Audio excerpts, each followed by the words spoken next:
ሰላም ወደ ተከበራችሁ የንቁ ሚዲያ ቤተሰቦቻችን ከንቁ ሚዲያ የለተሰኘውና እናላችሁን ዜናዎች ወደ እናንተ ይዘን ቀርበናል። ከዜናዎቹ ጋር እኔ አድናት ነኝ። አብራችሁን ቆዩ። የምስካየ ኅዙናን መድኃኔዓለም ገዳም በመጽሐፍ ታድሳት ትርጓሜ ያስተማራቸውን ደቀ መዛሙርት አስመረቀ። እንደሚከተለው ይቀርባል። የምስካየ ኅዙናን መድኃኔዓለም ገዳም በመጽሐፍ ታድሳት ትርጓሜ ያስተማራቸውን ደቀ መዛሙርት አስመርቋል። የምስካየ ኅዙናን መድኃኔዓለም ገዳም የአብነት ትምህርት ቤት ለ5 ተከታታይ ዓመታት በገዳሙ የመጽሐፍ ታድሳት ትርጓሜ ትምህርታቸውን ሲከታተሉ የቆዩ ከ60 በላይ የሚሆኑ ደቀ መዛሙርትንም አስመርቋል። ትምህርት ቤቱ በኔታ መጋቢ አዲስ ቆሞስ አባ ወልደ ጊዮርጊስ ጸጋው አማካኝነት ሲሰጥ መቆየቱንም ገልጿል። በመርሃ ግብሩ ላይም ብፁዕ አቡነ ሳይሮስ የሸገር ከተማና የደቡብ ምዕራብ ሸዋ ሀገረ ስብከት ሊቀ ጳጳስ፣ የምስካየ ኅዙናን መድኃኔዓለም ገዳም የበላይ ኃላፊ ብፁዕ አቡነ ዲዮስቆሮስ የራያ አላማጣ ሀገረ ስብከት ሊቀ ጳጳስ፣ የማህበራት ማደራጃ የበላይ ኃላፊ ብፁዕ አቡነ ጎርጎሪዮስ የምስራቅ ሸዋ ሀገረ ስብከት ሊቀ ጳጳስ፣ ብፁዕ አቡነ ሪያቆስ የአዲስ አበባና የሀዲያ ስልጤ ሀገረ ስብከት ሊቀ ጳጳስ እንዲሁም መላከ ምሕረት አባ ገብረ መድኅን ንጉሴ የአዲስ አበባ ሀገረ ስብከት ዋና ስራ አስኪያጅ፣ አባ ኤልያስ በልሁ የገዳሙ ዋና አስተዳዳሪ፣ የጠቅላይ ቤተ ክህነት የመምሪያ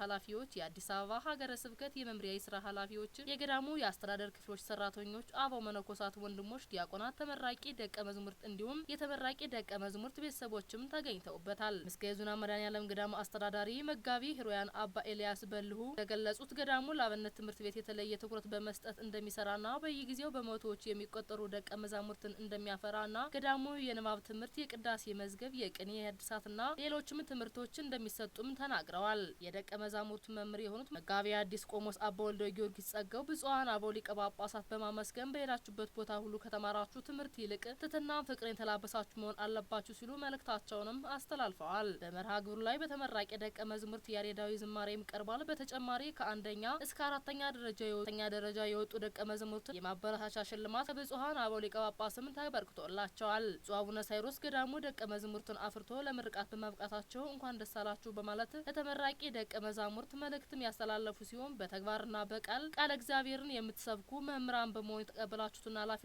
በአግባቡ ተጠቀሙበት በማለት አባታዊ መልእክታቸውንም አስተላልፈዋል። በመቀጠልም ብፁዕ አቡነ ዲዮስቆሮስ ተመራቂ ተማሪዎች እንኳን ለዚህ አበቃችሁ በማለት መልእክት ያስተላለፉ ሲሆን ብፁዕ አቡነ ሳይሮስ ገዳሙን በበላይነት መምራት ከጀመሩበት ጊዜ ጀምሮ ሰላሙ ተጠብቆ በልማት ከቀድሞው በተሻለ መልኩ እየተንቀሳቀሰ መሆኑን ምስክርነትን ሰጥተዋል። በመጨረሻም ብፁዕ አቡነ ጎርጎሪዮስ የምስራቅ ሸዋ ሀገረ ስብከት ሊቀ ጳጳስ ቃለ ምዕዳንና ቡራኬን በመስጠት የመርሃ ግብሩ ፍጻሜም ሆኗል። የቦሌ አየር ማረፊያ ደብረ ፀሐይ ቅዱስ ጊዮርጊስ ቤተክርስቲያን ያሰራው የነዳጅ ማደያና የኤሌክትሪክ አሽከርካሪ ቻርጅ ማድረጊያ አገልግሎት መስጠት ጀመረ። ተጨማሪ ያለን አዲስ አበባ ሀገረ ስብከት የቦሌ አየር ማረፊያ ደብረ ፀሐይ ቅዱስ ጊዮርጊስ ቤተክርስቲያን በቡልቡላ መንገድ ያሰራው ለቤተክርስቲያናችን ቀዳሚ የሚሆነው የነዳጅ ማደያና የኤሌክትሪክ ተሽከርካሪዎች ቻርጅ ማድረጊያ በብፁዓን አበው ሊቀ ጳጳሳት ቡራኬ አገልግሎት መስጠትም ተጀምሯል። በምርቃት ስነ ስርዓቱ ብፁዕ አቡነ ሳይሮስ የጠቅላይ ቤተ ክህነት ዋና ስራ አስኪያጅ፣ የደቡብ ምዕራብ ሸዋና ሸገር ከተማ ሀገረ ስብከት ሊቀ ጳጳስ፣ የምስካየ ኅዙናን መድኃኔዓለም ገዳም የበላይ ኃላፊ፣ የቅድስት ሥላሴ ዩኒቨርሲቲ የቦርድ ሰብሳቢ ብፁዕ አቡነ ዲዮስቆሮስ የቅዱስ ሲኖዶስ ዋና ጸሐፊ፣ የደቡብ ምስራቅ ትግራይና የራያ ሀገረ ስብከት ሊቀ ጳጳስ፣ በመንበረ ፓትርያርክ የቅርሳ ቅርስ ጥበቃና ቤተ መጻሕፍት ወመዘክር ሙዚየም መምሪያ የበላይ ኃላፊና የማህበራት ማደራጃ መምሪያ ሊቀ ጳጳስ ብፁዕ አቡነ ሪያቆስ የአዲስ አበባና የሀዲያ ስልጤ ሀገረ ስብከት ሊቀ ጳጳስ በተገኙበትም ተከናውኗል። የነዳጅ ማደያው ከነዳጅ ምርቶች በተጨማሪ የኤሌክትሪክ ተሽከርካሪዎች የኃይል ቻርተር የተካተተበት ዘመናዊ የተሽከርካሪ አገልግሎት መስጫ እንደሆነም አክለው ተናግረዋል። ቤተክርስቲያን በውሎዋ ለምታስገነባው ትምህርት ቤትና ክሊኒክ የመሰረት ድንጋይ ማስቀመጥ መርሃ ግብርም ይከናወናል ተብሎ ይጠበቃል። ብፁዕ አቡነ እስጢፋኖስ በጅማ ዞን ሀገረ ስብከት ስር ለሚገኘው ለደብረ ገነት ቅዱስ ጊዮርጊስና ለመጥምቀ መለኮት ቅዱስ ዮሐንስ ቤተክርስቲያን የመሰረት ድንጋይ አስቀመጡ። እንደሚከተለው ይቀርባል። በኢትዮጵያ ኦርቶዶክስ ተዋሕዶ ቤተክርስቲያን በጅማ ዞን ሀገረ ስብከት በዶዴ ወረዳ ቤተ ክህነት በሸኪ ከተማ በደብረ ገነት ቅዱስ ጊዮርጊስና መጥምቀ መለኮት ቅዱስ ዮሐንስ ቤተክርስቲያን ብፁዕ አቡነ እስጢፋኖስ የጅማና የሰሜን ጎንደር ሀገረ ስብከት ሊቀ ጳጳስ የቅዱስ ሲኖዶስ አባል የመሰረት ድንጋይ አስቀመጡ። በዶዴ ወረዳ ቤተ ክህነት ስር ከ21 አብያተ ክርስቲያናት የተውጣጡ ሊቃነ መናብርት፣ የገዳማትና አድባራት አስተዳዳሪዎች፣ የማህበራት ተወካዮች፣ የሰንበት ትምህርት ቤት አባላትና በርካታ ማህበረ ምዕመናን ለብፁዕነታቸው ደማቅ አቀባበል ያደረጉ ሲሆን የኢትዮጵያ ኦርቶዶክስ ተዋሕዶ ተዋሕዶ ቤተክርስቲያን እምነት ተከታዮች በተጨማሪ ሰላም ወዳዱና የአካባቢው ሕዝብ ሙስሊም ጨምሮ ለብፁዕነታቸው የእንኳን ደህና መጡ መልእክታቸውን አስተላልፈዋል። በዚህ ፕሮግራም ላይ መላከ ሰላም ቀሲስ ተስፋ ሚካኤል አሰፋ የጅማ ሀገረ ስብከት ዋና ስራ አስኪያጅ፣ የዶዴ ወረዳ ዋና አስተባባሪ ዋና አስተዳዳሪ አቦ ፊድሉ ዛኪር፣ የሸኬ ከተማ ከንቲባ፣ የወረዳ ብልጽግና ፓርቲ ኃላፊም ተገኝተዋል። በዚህም ፕሮግራም ላይ ንግግር ያደረጉ የዶዴ ወረዳ አስተዳዳሪ ሲሆን በንግግራቸው ወቅትም የእንኳን ደህና መጣችሁ መልእክት በማስተላለፍ ለሚገነባው ህንጻ ቤተክርስቲያን የሸኬ ከተማ ከንቲባ ጋር በመሆን 400 ሺህ ብር በላይም ለግሰዋል። በተጨማሪም ብፁዕነታቸውና ለክቡር ስራ አስኪያጁ በአካባቢው ደንብ መሰረት እጅግ በጣም ለተከበረ ሰው የምንሰጠው ስጦታም አበርክተዋል። ብፁዕነታቸውም የዶዴ ወረዳ አስተዳደር ለሌሎችም ወረዳዎች ጭምር አርአያ የሚሆን ስራ ስለሰሩም አመስግነዋል። ለተበረከተላቸው ስጦታ ከፍ ያለ ምስጋናም አክለውም አቅርበዋል። በመጨረሻም በብፁዕነታቸው አባታዊ ቡራኬ ፕሮግራሙ በሰላም ተጠናቋል። በመሪ አያት መካነ ሕይወት አቡነ ገብረ መንፈስ ቅዱስ ቤተክርስቲያን ሰበካ ጉባኤ ያሰራውን የመንገድ ድልድይ ስራ አስመረቀ።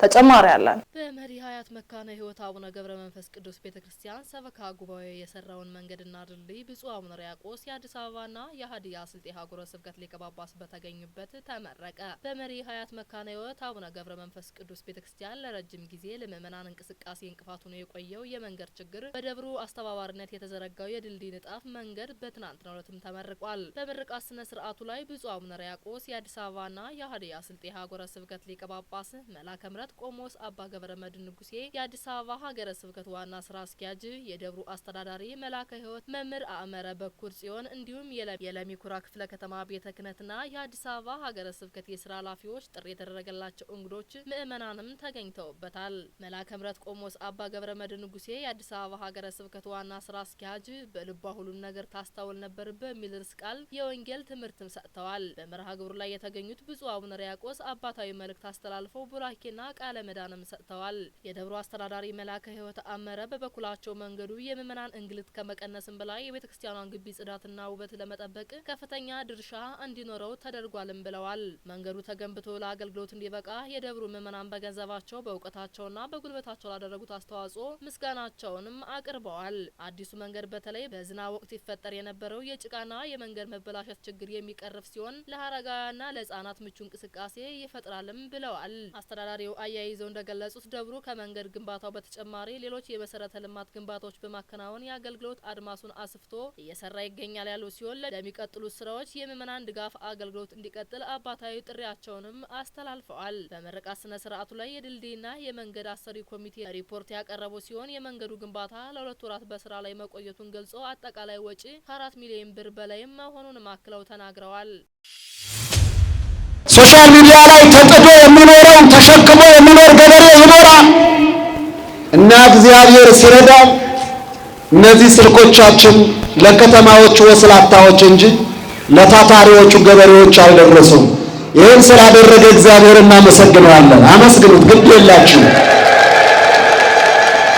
ውሃ በልቶን ነበረ። እንደኛንማ ነገር እኮ አየነው እኮ ምግብ አንሰራም ብለን እኮ ጦማችን አደርን እኮ እንጀራ እንዳገር ወጥ አንሰራም ተብሎ ጦም ታደረኩ። የተሰራውን በአግባቡ ለማቅረብ እኮ ተቸገርን እኮ። ስለዚህ ወገኖቼ ይህንን ችግር ያመጣብን ስልክ ነው። ከስልኮቻችሁ ተጠበቁ፣ ራሳችሁን ጠብቁ። በዚህ አይበቃም። ማህበራዊ ህይወታችንስ ጤናማ አይደለም። ማህበራዊ ህይወታችን በዚህ ሱስ የተጠለፈ ሰው ማህበራዊ ህይወት የሚባል ሶሻል ላይፍ የሚባል አያውቅም፣ የለው፣ በጭራሽ የለው። ባይተዋርነትን፣ ብቸኝነትን ምርጫ ያደርጋል። እህቱ ስልኩ ናት፣ ወንድሙ ስልኩ ናት፣ ባሏ ስልኳ ነው፣ ሚስቱ ስልኩ ነው፣ ቤተሰቦቹ ስልኩ ነው፣ እናቱ አባቱ ስልኩ፣ ጓደኞቹ ስልኩ ናቸው። አብረን ሻይ ቡና እንበል ተባብለው አብረው ወጥተው አብረው አይቆዩ። እሱም ለብቻው ነው፣ እሷም ለብቻው። ባል ከሚስቱ ጋር ጊዜ የለውም፣ ሚስትም ከባሏ ጋር ጊዜ የላትም። አባት እናት ልጆቻቸው ጋር ጊዜ የላቸው። ልጆች ለእናት ለአባታቸው ጊዜ የላቸውም፣ አይታዘዙም። እነሱ ያሉት ስልካቸው ላይ ነው። ሰው ሞተ፣ ሰው ታመመ፣ ሰው ደከመ፣ ረድኤት የሚያስፈልገው ሰው አለ፣ ማንም አይደርስለትም። ማህበራዊ ጉዳይ የሚባለው ተበጣጠሰ በስልካችን ምክንያት። ትላንት የነበረው አብሮ መብላት፣ አብሮ መጠጣት፣ መተሳሰብ፣ መተዛዘን የሚባለው ተበጣጠሰ በስልክ ምክንያት። ተፋታን። ከቤተሰቦቻችን ጋር ተለያየን፣ ጓደኞቻችን ጋር ተለያየን፣ ጎረቤቶቻችን ጋር ተለያየን፣ ብቻችን ቀረን። ብቻውን ደርቆ የሚገኘው ሰው ጥቂት እንዳይመስላችሁ ወገኖች። ይህን ሁሉ ምን አመጣ? ስልካችን። ራሳችሁን ጠብቁ። ከምን? ከስልካችሁ። ጥር 25 ቀን 2018 ዓ.ም ከንቁ ሚዲያ ደረሰላችሁ ዜናዎች እኒን ይመስሉ ነበር። ቀሪዎቹን ከቀሪ የንቁ መርሃ ግብሮች ጋር አብራችሁ ቆዩ እያልን እኛ ከወዲሁ ተሰናበትናችሁ። ሰላም እግዚአብሔር ከእናንተ ጋር ይሁን። ቸር ሰንብቱ። ንቁ ኦርቶዶክስ ተዋሕዶ የጸሎትና የንስሐ መርከብ ማህበር በእግዚአብሔር ፈቃድ በወንድማችን የኔነ ተስፋዬ አስተባባሪነት ከተመሰረተ ጊዜ ጀምሮ ከሚሰጣቸው ዘርፈ ብዙ መንፈሳዊ አገልግሎቶች መካከል የሐዋርያዊ አገልግሎትና ያሬዳዊ ዝማሬዎች አንዱ ነው።